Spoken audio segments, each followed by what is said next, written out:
Now, never mind the Scottish referendum, maybe it's time to think about an independent East Midlands. At least that's the view of Mansfield-born author Robert Shaw, who's written a book explaining how the East Midlands has given the world gravity, the Industrial Revolution and even sex, courtesy of D.H. Lawrence, of course.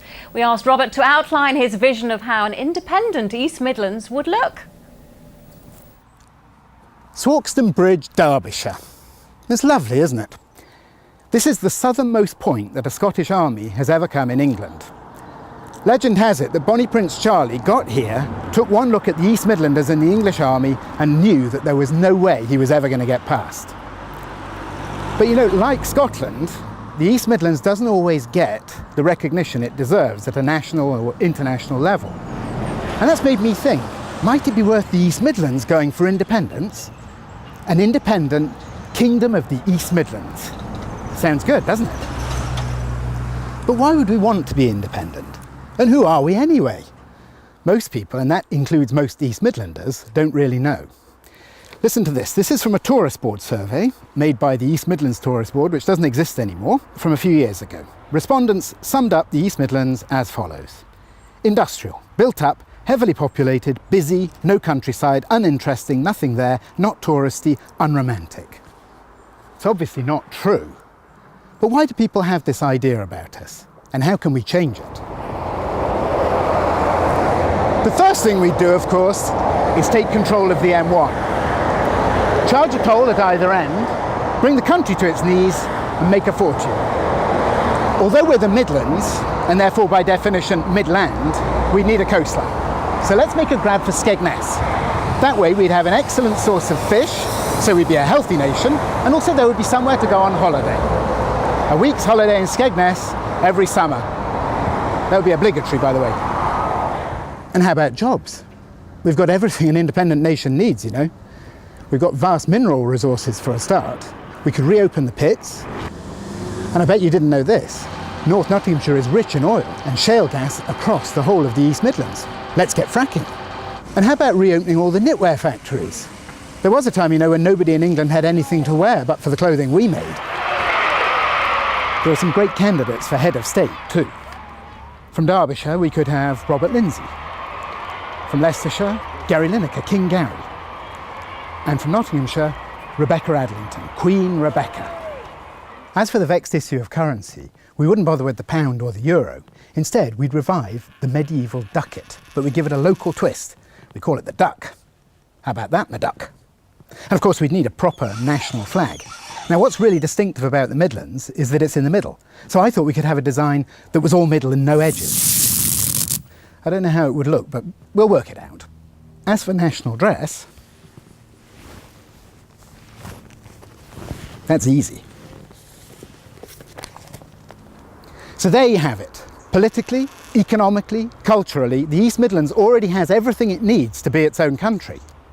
Which means that the next time a Scottish army arrives at this bridge, it's going to need to show its passport if it wants to get into the independent kingdom of the East Midlands.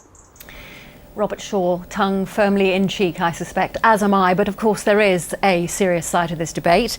And we're joined by Melanie Powell, an economist from Derby University, who's been studying exactly all of that. First of all, Melanie, then, if Scotland was to become independent, would it make any difference at all to us here in the East Midlands, economically?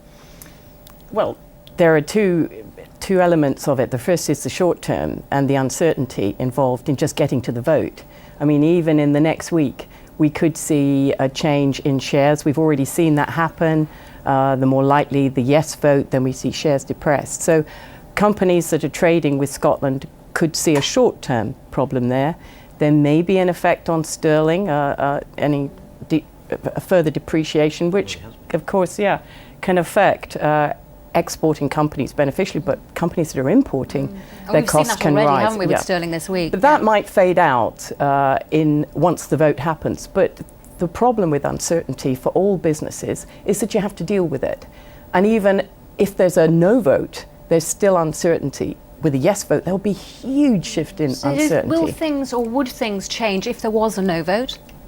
Yes, because I think we have to accept that even if there's a no vote, the debate is going to change about regional power and about the English Parliament that doesn't exist. So that And businesses have got to deal with that, and they've got to deal with how that might affect growth in the economy, and they've got to plan. I think a no vote is not going to be so damaging, but a yes vote, there will be severe uncertainty. Well, our East Midlands MPs here have been up to Scotland this week. How was it up there for both of you? How did you feel it was going? It is a really tough campaign.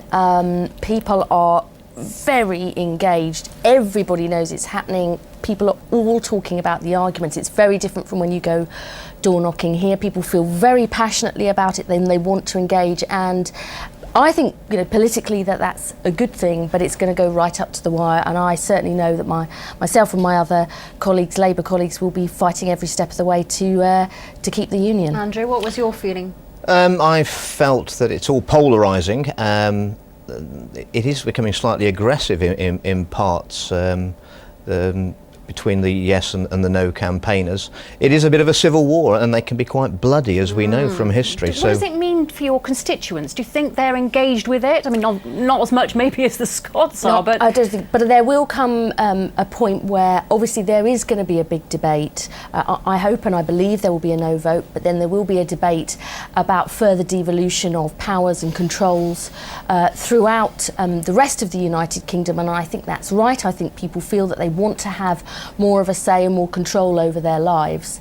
But as Melanie was saying, that it is going to have, in the short term it will have an impact, in the long term it will have an impact, but in the short term it's this uncertainty, really, isn't it, that you were saying? So, how will that be felt in your areas? I think there's been a bit of a backlash, possibly on the government benches. They feel that we completely understand that David Cameron wants to keep the union together at all costs, but by offering Devo Max, it's felt as if maybe Ed Miliband and Gordon Brown have had more to do with this policy than the Conservative backbenchers, and it's moving to a position where, as an English MP, who I want to keep the union, but if we're not careful, we're moving to a position where heads salmon wins and tails England loses, because my electors will know that more powers for Scotland will ultimately probably mean more money. Are we promising to give too much away? I think that this comes back to the point we were raising earlier about the big debate about devolving more power and control to the regions.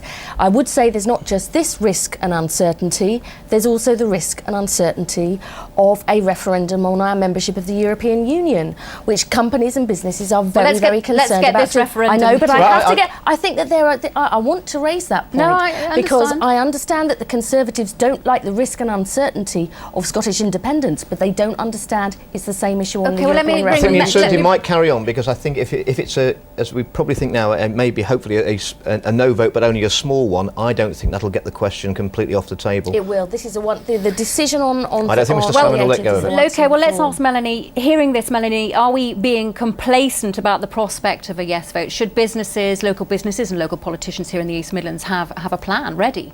Oh, I think undoubtedly. I think if you're in business and you're trading internationally, or you're trading in Scotland, you have to consider the risk, because as the uncertainty rises, the costs of your dealing with that uncertainty are going to rise.